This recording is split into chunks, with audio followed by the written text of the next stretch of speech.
Ada pengganti ban itu, pengganti ban tubeless.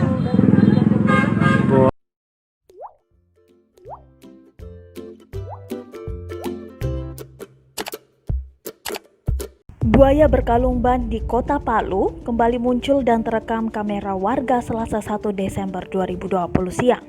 Buaya berkalung ban yang sering viral ini terekam kamera tengah berada di bantaran Sungai Palu.